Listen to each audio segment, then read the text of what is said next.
You are a self-made man or woman. You are where you are and what you are because of the thoughts that you have allowed to preoccupy your mind. Whatever you've dwelled upon over the months and years, you have become, and you are, right now, today. Your thoughts are the guidance mechanism of your life. So control your thoughts. And when you control your thoughts determine your feelings. And I'll tell you why. It's because it is the thought that creates the feeling. It's how you think about something that is happening in your life that triggers the emotion. The way you explain things to yourself largely determines your emotions, largely determines your thoughts, your reactions, your responses, largely determines the total quality of your life. We become worried, we become fearful, we become concerned and anxious, or on the other hand, we become happy and inspired. Things happen and we react, we think, and we say, well, of course I'm upset. You'd be upset too if you had the same experiences. Life is a continuous reaction to outside stimuli to the average person. So one may be happy or sad, or life has meaning or is meaningless by evidence of what happens to us from day to day. But if you don't want to be upset, you needn't be upset, you see. The incident happens, there's no use denying it, but as far as your experience is concerned, the incident is completely external. It's always on the outside. What happens in your mind happens as a result of your attitudes and your feelings and your habit patterns. Your thoughts are your reactions to the incident, always. The incident did not make the thought. It is your mind, and you have been thinking and reacting in thought according to the level of your consciousness. When was the last time you said, he makes me so mad? Or that just teased me off? And of course, this is not correct at all. No one ever makes you mad. No one ever gets you upset. As I say often, you are upset because you're upsettable. You're angry because you have a anger consciousness that is touched like a little red button that causes it to blow up within yourself. But the anger is already within. Someone says something about you that you don't like. Someone behaves towards you in a way that you find offensive. Somebody does something or says something to you that you feel hurt by. And out of you comes anger, hatred, bitterness, tension, fear, anxiety, stress.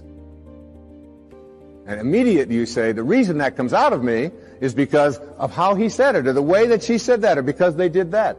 But the truth is, the reality is, that what comes out is what's inside. So you react in thinking to the level, according to the level of your attitudes, according to your consciousness. Some of us are completely unaware of the fact that we have the power to control the kind of thoughts that run rampant in our minds. To realize that it is your mind. Therefore, you have to ask yourself the question from time to time. When you find yourself terribly upset or concerned or anxious or worried about something that's happened, take a good look in yourself and ask yourself this one question. Why do I allow people or experiences or things to determine how I'm going to think or feel or act? In the same way, we're susceptible to the programming of mass media that is designed especially to control and influence thought simply because we've allowed ourselves to react. We are led into a life that is not really our own at all. We don't live our lives. We live lives that are conditioned by outside stimuli. But that's because we refuse to accept the responsibility for our own thoughts. So the very first step in this process that we're calling the art of thinking is to know that no matter what happens in your world, no matter what happens out there, no matter what you read in the papers, no matter what is taking place around you or to you, you always have a choice. Your anger is your choice, and you can always choose to be happy, angry, depressed, miserable, upset, or you can choose to be fulfilled and do something positive in this moment. It's always up to you. You can choose to think positively or creatively. You can become the master instead of the slave. It's not easy to think happiness when you're unhappy, because your unhappiness is busy manufacturing more unhappy thoughts. We're busy manufacturing negative thoughts to fulfill the negative state of consciousness, and it goes round and round. It's a vicious cycle. But as I say so often, you don't have to have anything to be happy about ever. You can be happy simply because you want to be happy. Abraham Lincoln once said, a man is about as happy as he makes up his mind to be. This is the key to the positive life. This is the key to positive thinking. It's simply determining that you have control and you can think the kind of thoughts that you want to think. and making the commitment at the beginning of the day and regularly through the day that you're not going to allow people or conditions or circumstances to decide how you're going to think or feel. Fact is, you always have a choice. You always have a choice. And this is a very important realization. You better not read the news for a while until you keep yourself in perfect peace and develop the capacity to control your own thoughts. Then you can read the news and listen to the news and see what's going on in the world, saying that the world has problems today. But not I have problems. The world has problems. Then suddenly you're in a state of consciousness where you can be a creative asset to the world, but at least you're not going to be destroyed by it. If you'll give it a good try, it will completely change your life for the better. Now I'll try to outline the 30-day test I want you to make. Now keep in mind that you have nothing to lose by making this test, and everything you could possibly want to gain. First, it's understanding emotionally as well as intellectually that we literally become what we think about, that we must control our thoughts if we're to control our lives. I want you to write on a card what it is you want more than anything else. Make sure it's a single goal and clearly defined. You needn't show it to anyone, but carry it with you so that you can look at it several times a day. Think about it in a cheerful, relaxed, positive way each morning when you get up, and immediately you have something to work for, something to get out of bed for, something to live for. Look at it every chance you get during the day and just before going to bed at night. As you look at it, remember that you must become what you think about, and since you're thinking about your goal, you realize that soon it will be yours. Stop thinking about what it is you fear. Each time a fearful or negative thought comes into your consciousness, replace it with a mental picture of your positive and worthwhile goal. There will come times when you will feel like giving up. It's easier for a human being to think negatively than positively. That's why only 5% is successful. You must begin now to place yourself in that group. Don't concern yourself too much with how you're going to achieve your goal. Leave that completely to a power greater than yourself. All you have to do is know where you're going. The answers will come to you of their own accord. For 30 days, do your best. If you should fail during your first 30 days, by that I mean suddenly find yourself overwhelmed by negative thoughts, you've got to start over again from that point and go 30 more days. Gradually your new habit will form until you find yourself one of that wonderful minority to whom virtually nothing is impossible. Don't forget the card. It's vitally important as you begin this new way of living. In your spare time during your test period, read books that will help you. Inspirational books like Dorothea Brand's Wake Up and Live, The Magic of Believing by Claude Bristol, Think and Grow Rich by Napoleon Hill, and other books that instruct and inspire. Nothing great was ever accomplished without inspiration. Above all, don't worry. Worry brings fear, and fear is crippling. The only thing that can cause you to worry during your test is trying to do it all yourself. Know that all you have to do is hold your goal before you. Everything else will take care of itself. Remember also to keep calm and cheerful. Don't let petty things annoy you and get you off course. Remember that you must reap that which you sow. If you sow negative thoughts, your life will be filled with negative things. If you sow positive thoughts, your life will be cheerful, successful, and positive. Live this new way, and the floodgates of abundance will open and pour over you more riches than you may have dreamed existed. Money? Yes, lots of it. But what's more important, you'll have peace. You'll be in that wonderful minority who lead calm, cheerful, successful lives. I want to talk to you today about one of the most important single aspects of success, of all kinds of success, and it's what you've heard of called a positive mental attitude.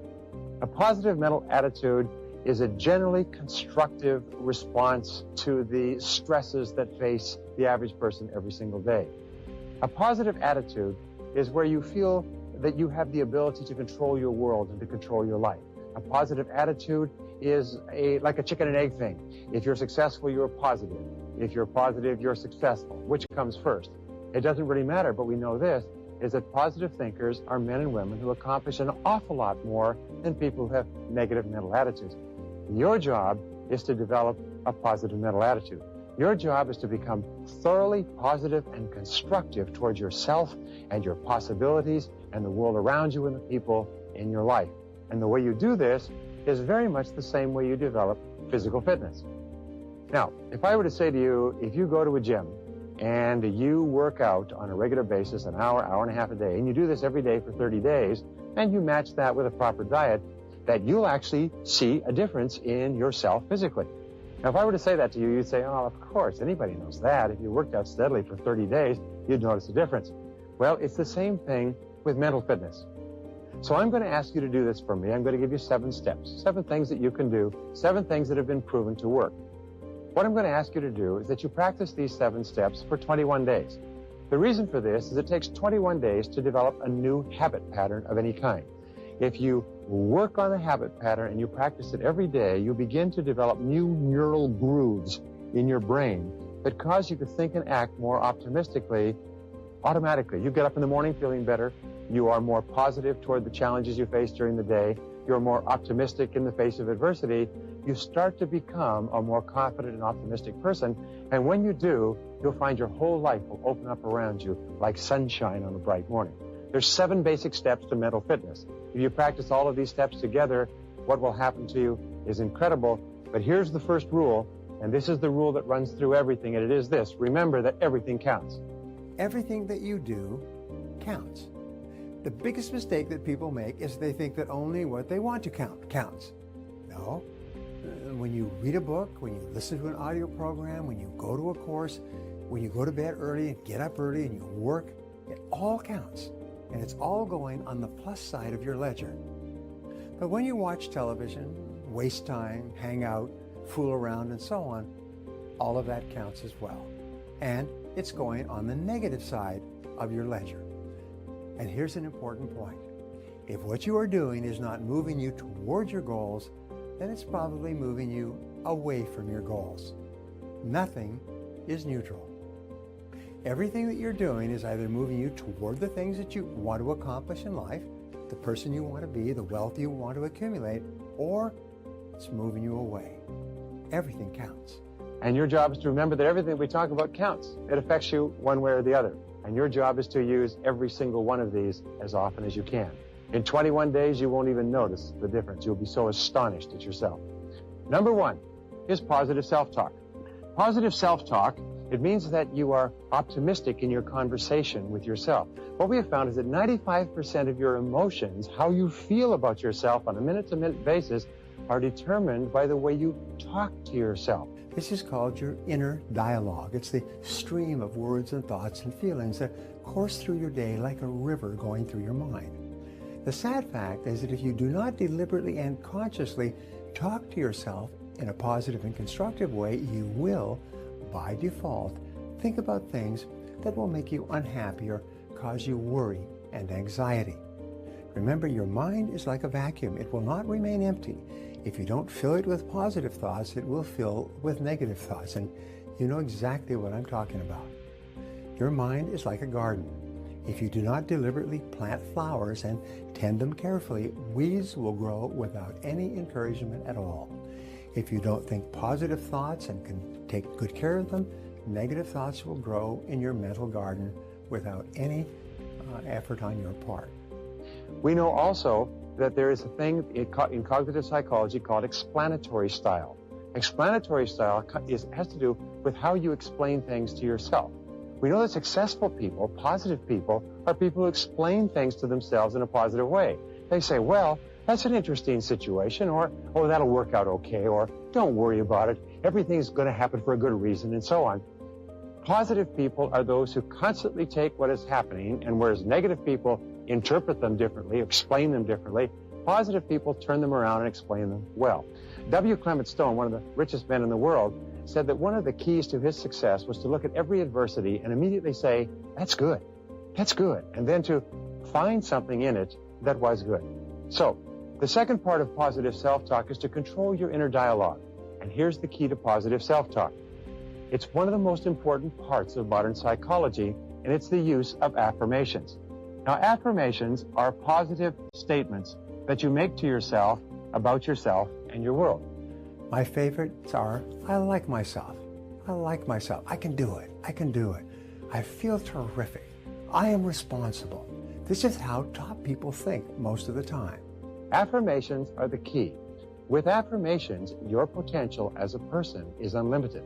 The discovery of affirmations and the development of affirmations as a science has been one of the greatest breakthrough areas in human potential. If I could give you one secret of success, it would be this.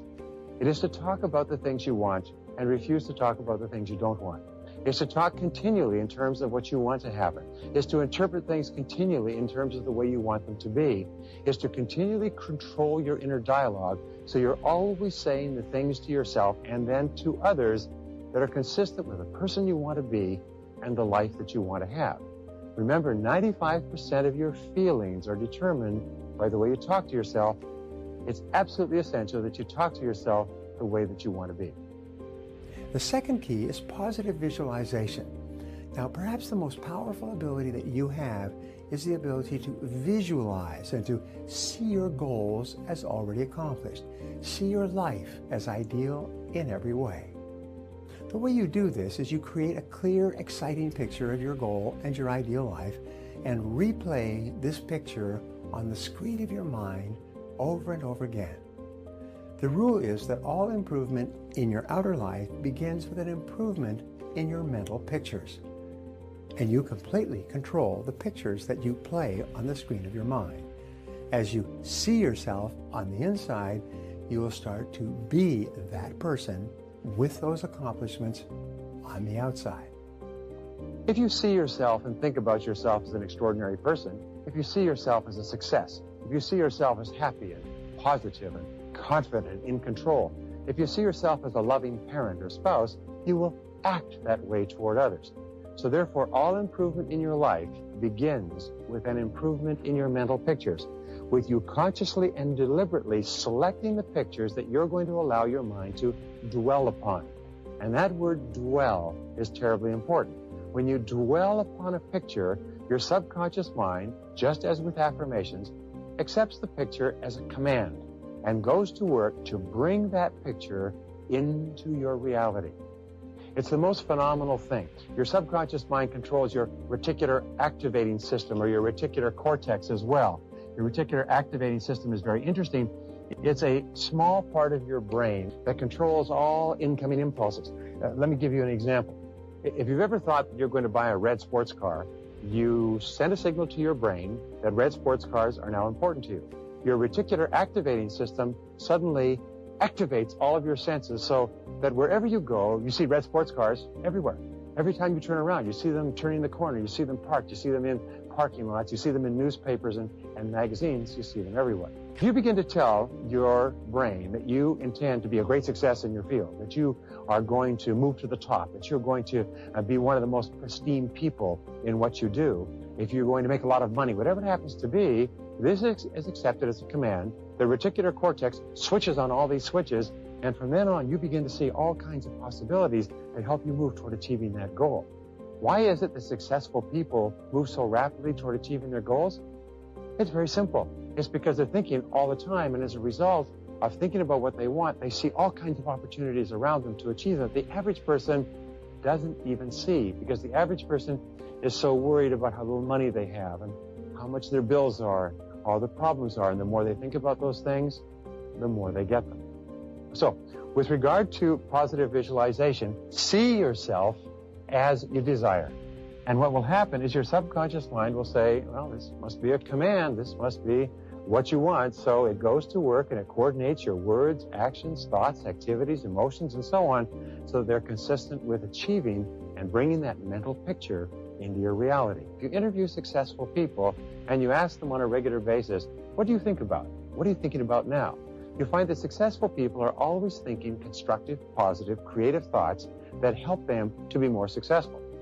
And if you interview negative people who aren't doing very much with their lives, you ask them what are they thinking about, they're always thinking about negative, hurtful, destructive, angry, resentful, worried thoughts. And surprise, surprise, the more they think about them and worry about them, the more they draw them into their lives. Be careful. Your mind is very, very powerful. Now, the next technique, number 3, is positive mental food.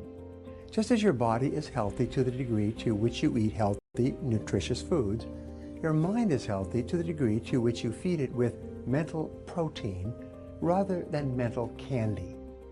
Read books, magazines, and articles that are educational, inspirational, or motivational. Feed your mind with information and ideas that are uplifting and that make you feel happy and more confident about yourself and your world. Listen to positive, constructive CDs and audio programs in your car and on your MP3 player or iPod. Feed your mind continually with positive messages that help you think and act better and make you more capable and competent in your field. Watch positive and educational DVDs, educational television programs, online courses, and other uplifting, enriching material that increases your knowledge and makes you feel good about yourself and your life. Did you know that every time you learn something new that you feel can help improve your life, your brain releases endorphins, which are called nature's happy drug, and you actually feel happier? Even before you take action on a new piece of idea, you feel happier that you have learned a new idea in the first place. Just as we said before, that you become what you think about, if I were to say to you, oh, there's a remarkable discovery. Did you know that you become what you eat? That your food determines your physical health? If I were to say that to you, you'd say, oh, give me a break, Brian. Everybody knows you become what you eat. The problem is we just don't eat the things that we should. Positive mental food is exactly the same. You become what you think about most of the time. In other words, your whole life today, everything around you has been determined by what you think about most of the time. Now, if you think about positive, constructive, success-oriented, happy things, you start to have more of those in your life. If you think about movies and television and sports and wasting your time and socializing, well, you'll have a lot of those in your life, but you won't have anything else. Remember, whatever you think about most of the time crowds the other things out of your life.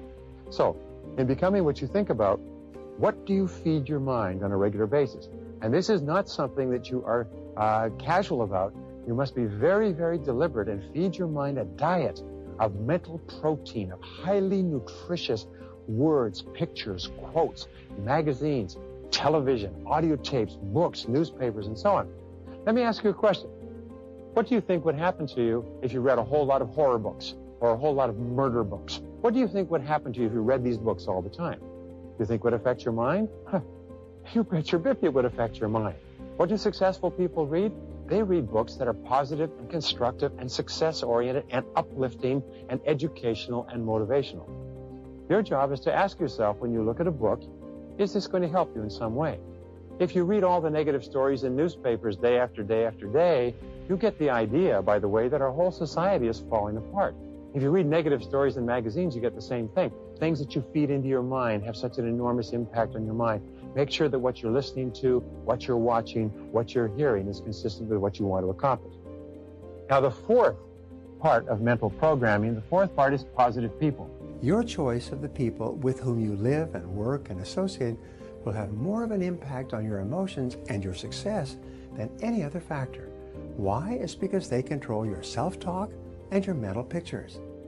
So decide today to associate with winners, with positive people, with people who are happy and optimistic and who are going somewhere with their lives. And extensive studies at Harvard came up with an expression called your reference group. Now, your reference group are the people that you think yourself to be like. When you're growing up, your first reference group is your family, then it's your school, and then you grow up and you join clubs and associates, and sometimes you go to church, or eventually join a political party, or you join a career. And each time, the people in that field are your reference group. You have to think about this question. What people do you most identify with? What people do you most consider yourself to be like, to be one of? They're like me, I'm like them. What do we know about high-performing men and women? Is that their reference group from a very early age are the most successful people in their field. They're the most admirable people. They're the most positive people. They're the kind of people that they admire and want to be like. What is your reference group?